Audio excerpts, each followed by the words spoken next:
Welcome to morning మన్నా.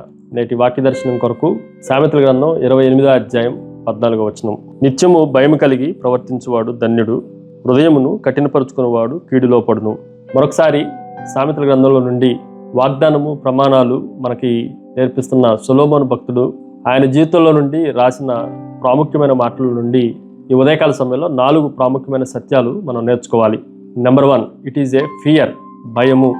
దేవుని వాక్యంలో నిత్యము భయము కలిగి, ఆ మాటను జాగ్రత్తగా ఆలోచన చేస్తే ఇది ఆదివారపు భయమో, లేదు అని అంటే భయం కలిగినప్పుడు, ఆందోళన కలిగినప్పుడు భయమో, కీడు కలుగుతుంది అన్న భయమో కాదు, కానీ దేవుని పట్ల హృదయపూర్వకంగా దేవుణ్ణి ఆరాధించే భక్తితో కూడిన భయముగా దీన్ని మనం ఆలోచన చేయాలి. ఇది ఒకరోజు ఉండి పోయేది కాదు. ఇది ఆల్వేస్, ప్రతి దినము, ప్రతి సమయంలో దేవుని పట్ల గౌరవార్థంగా మనము భయము కలిగి ఉండాలి.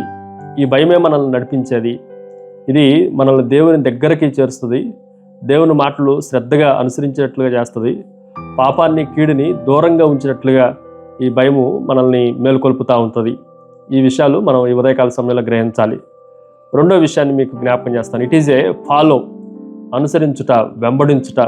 ఈ మాటను కూడా మనం జాగ్రత్తగా ఆలోచన చేస్తే చాలామంది జీవితాల్లో లోపల దేవుని సన్నిధిలో, దేవుని ఎదుట, బైబిల్ ఎదుట మోకరిల్లినప్పుడు భయము, భక్తి కలిగిన వారుగా కనిపిస్తారు. కానీ బయటికి వెళ్ళిన తర్వాత వారి ప్రవర్తన దానికి భిన్నంగా కనిపిస్తూ ఉంటుంది.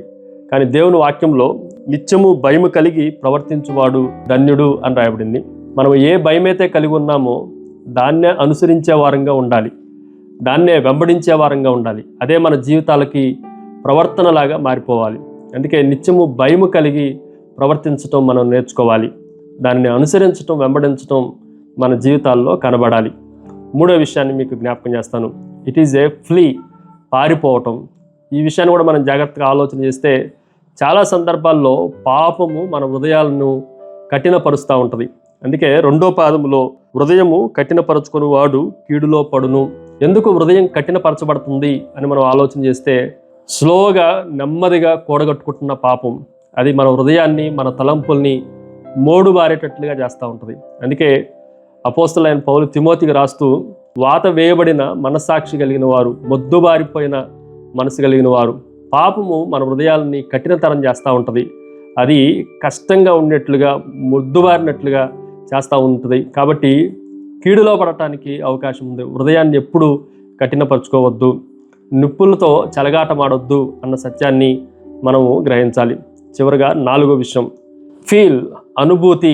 ఈ మాటను కూడా మనం జాగ్రత్తగా ఆలోచన చేస్తే, మనము ఏదైతే అనుభవిస్తామో, దేన్నైతే మనం ఫీల్ అవుతామో అది మన హృదయాలను ఉత్తేజపరిచేదిగా ఉంటుంది. ఒకవేళ హృదయాలు అవి కఠినపరచబడతా ఉంటే అనుభూతి కూడా ఆగిపోతుంది. అది వృద్ధి చెందటానికి అవకాశం ఉండదు. ఒక రైతు నేలను ముట్టుకున్నప్పుడు ఆ మట్టి గట్టిగా ఉంటే అది ఫలించడానికి కానీ, విత్తటానికి కానీ అవకాశం ఉండదు.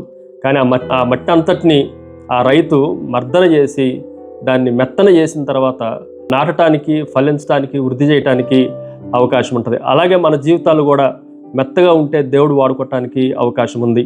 ప్రార్థన. సకల ఆశీర్వాదములకు కారణభూతుడవు తండ్రి, మేము కీడులో పడక యథార్థంగా భయం కలిగి నిత్యము ప్రవర్తించేవారుగా మమ్మల్ని ఆయుధపరిచి, సిద్ధపరిచి మహిమ పొందమని యేసు నామమున అడిగి వేడుకుంటున్నాం తండ్రి.